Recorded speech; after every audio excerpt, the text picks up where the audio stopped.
everybody to Dumpster Times number 7. We are being consistent. We are coming out every Monday and have been doing this for the past month. So that's a good sign. I know everyone is excited and looking forward to this week's Republican debate. And I know here in Ohio, we sure are, especially the flies. They can't wait for Mike Pence. All right, let's get serious and talk about some things that have been happening in Ohio, and then we'll move on to a little political stuff today. It's kind of a potpourri kind of day. All right, so last time we were celebrating the fact that Ohioans rose up and said, no, we want a simple majority to pass constitutional amendments in this state.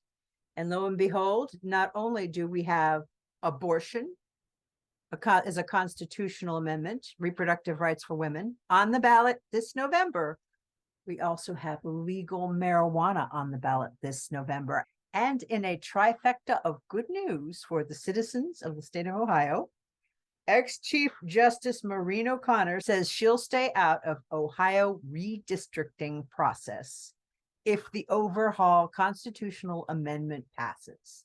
Now, here's what's been happening. Chief Justice Maureen O'Connor was the one thing that kept us from being totally controlled by the Republicans the past few years. And the irony is that she was a Republican. She still is a Republican, but she's one of those very rare moderate ones who refuses to put policy, Republican partisanship, higher than the rule of law. And so she was the one vote that kept sending back the redistricting in Ohio to the politicians to get it right, because they kept gerrymandering. And she was finally term limited out of her position this year, and someone else was voted in to take her place, a Republican who is not so sympathetic. So O'Connor is going to make use of this access to the amendment ballot, and she's got a plan in place for redistricting that does not involve politicians. It sounds completely fair and wonderful. And if you're a subscriber to this publication, I think it's someplace in Columbus, perhaps. Oh, Cleveland. You can read the full story. But I say cheers to Chief Justice Maureen O'Connor. Let's talk about some politics. Here in Ohio, we got a lot of Trump support, correct? So let's look at this study that was done to see what are the key qualities of MAGA supporters. Well, most of them are white. Most of them are Christian, male, retired, over 65, just slightly under 50% have income over 50K, and about 30% have college degrees. Now you're thinking, and I was thinking too at first, college degrees? Huh. Well, I thought again, and then I remembered that I've been seeing a lot of people saying they're going to college to get criminal justice degrees. What is a criminal justice degree? I asked. So I looked it up. Oh, it's a degree for people who want to become police, for people who want to be in the criminal justice system as wardens, as whatever. I mean, there's tons of jobs available in the insane criminal system that we have in this country. And I would imagine if I worked in one of those prisons, I would not have a rosy view of the world. And it might flavor my criticism of those in power. Okay, group membership of MAGA supporters. Okay, so these are the things that they're passionate about. Gun rights tops it all. Charities, pro-police, anti-lockdown, pro-life, GOP campaigns. Stop the steal, they weren't as passionate about as the other things. But below that, that has sort of fallen off their fight platform. Tea Party, militia, and marriage, not so popular. Okay, so pro-life, we're just never going to agree to disagree on that one because that's the way it goes. But charities, we can agree that charity, giving to people who need help, is a good thing, right? So maybe there's one element that we can find consensus with in their group memberships. Well, it's depressing. And this Wednesday, we're going to see a bunch of Republicans debate each other, or try to prove why they should be Trump's vice president, as so many people are saying. I don't know. I will watch because it is a clown show and I do like clowns.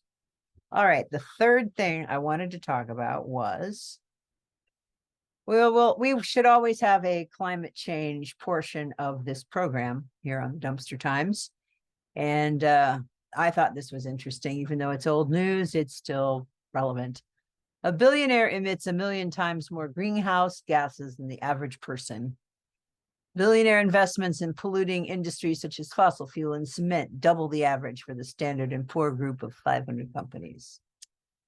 The investments of just 125 billionaires emit 393 million tons of CO2e each year, the equivalent of France.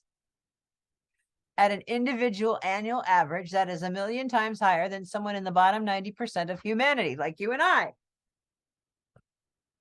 Carbon Billionaires, the investment emissions of the world's richest people, is a report published by Oxfam today, based on a detailed analysis of the investments of the 125 of the richest billionaires.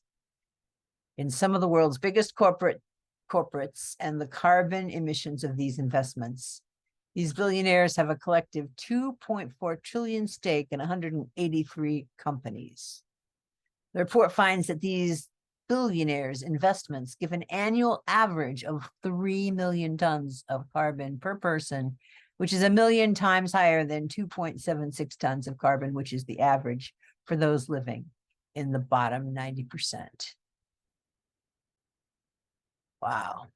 3 million tons versus 2.76 tons. Even so, those of us at the bottom of humanity, 2.76 tons is a lot of carbon. And when you consider that there are 90% of the population emitting that, we got to do better. And I could get into gloom and doom, or I can try to find some things that might give us hope. For a while, I had a blog called The Village Green, Long Live the Village Green. And it was really about getting into recycling and living a sustainable existence and exploring things that other people were doing. That was very fun and worthwhile. But now I think it's got to be more than fun. It's got to be for real, because our friends in California are having a hard time today as they wake up, and our friends in Hawaii some of them will never wake up again because of the horrible fires. And it's just it's going to be an ongoing crisis mode, which is going to send people scrambling across borders into new areas. And it's not going to be pretty, folks. So those of us who are willing to face it have got to stand up and do so. And I encourage you to do whatever you can. Join Food Not Bombs, whatever. Oh, my Pence is still behind me. That gave me a scare. We can only hope that a fly makes its way onto the stage this Wednesday and revisits the wonder that is Mike Pence's head. But regardless, that is it for today. We will see you next Monday. Enjoy your week. Stay safe. Do something to help the planet this week. All right. Bye.